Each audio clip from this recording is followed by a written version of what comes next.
Congratulations, and especially to Elinka Manolash for your performance and for the movie, of course. And I wanted to ask you, Elinka Manolash, can you explain your character, which is very weird. This one young woman gives a very dark side of her life, or I don't know exactly. But and she's both very. She seems to be. Oh, I don't know. I would like just to hear you about your character. Thank you.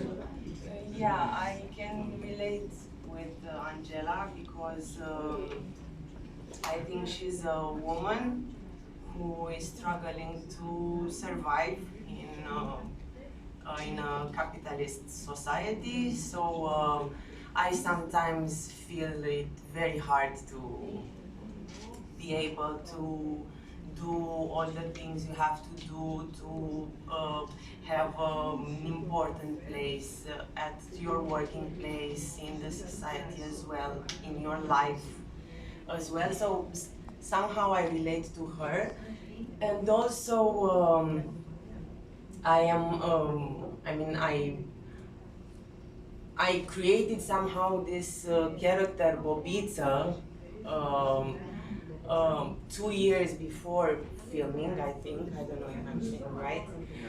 When I casted Elinka, I took the permission to cast her avatar as well. It's her, it's her real avatar. It's something that I was It's doing. her creation. It was not so elaborated like in this movie, but it was somehow my intention to recycle this type of toxic masculinity that we as women get to experience all the time, and I wanted somehow to make it empowering and to make fun of it and to criticize it and to show that this is in fact a mechanism of domination, and I wanted to criticize this and to free myself of this. It was like I mean, I feel this anger that Angela has, probably I feel it too. So I don't know if I answered, but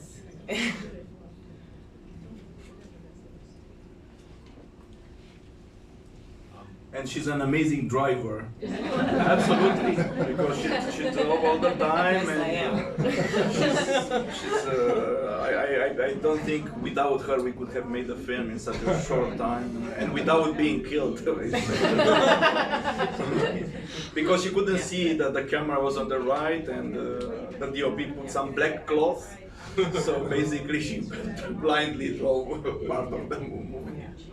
Right side, she didn't see anything. Yeah, I drive in Bucharest and it's wild. So I think the movie has this wildness very well captured. Yeah. I wanted to go a little bit back to what you said about Lucian Bratu. And in your cinema, you have this very strong relationship with the history of Romanian cinema. This is not the first film where you use elements of films shot before, or where you work with the history of Romania to denounce it and see it anew. So I wanted to know if the idea for this film came from watching the Bratu film, or if you already had it, but that kind of changed the way you were approaching the film. Well, as I said, I had the ideas before because there were stories that I encountered. But it's true that the structure, because for instance, the structure of the first part wasn't very clear to me. Didn't know where she should go. It's a road movie, so it's basically open to like the picaresque novel. It can happen a lot of things, and the narrative can go in a lot of directions. And seeing Lucian Bratu's movie. That slowed down. That made the choices less. Made me to have less choices, which is always good to have less choices.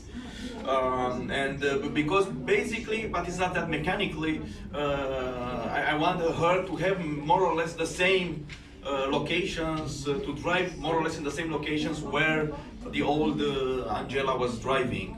So this somehow limited and created some scenes, but of course then it wasn't only that, but this created the basis for the structure of the first part.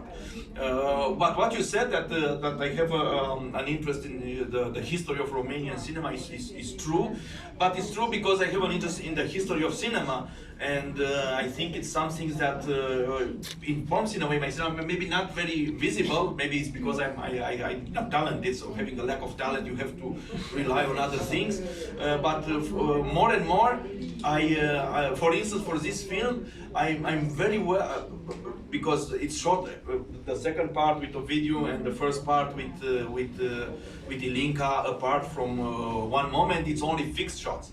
It's camera on a tripod and it never moves, and it's because I watched a lot of silent films, and I'm very fond. I think the cinema of Lumiere brothers, for instance, or of Edison is really great. The cinema of Andy Warhol is very important for me as well. So I feel the need not to grow professionally, so to speak, but to move back and to become a kind of amateur and to explore, I don't know, how should I say it, not to sound pretentious, the possibilities, the possibilities of silent cinema, for instance, the fixed camera.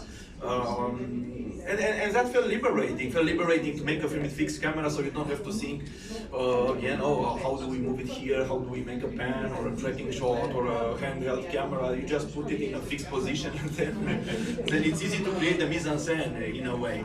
And that creates a kind of liberation, because you need to have some limits, and it's also this desire to explore the silent cinema, or the old, as it is called, the cinema aesthetics, which for me is not finished at all. On the contrary, I think it's even more alive and important and full of possibilities, especially because, for instance, what Ilinca is doing with her TikTok filter is very close to Méliès or to Lumiere, what she's doing on TikTok, of course with different tools, but it's the same energy and the same creativity of some kind.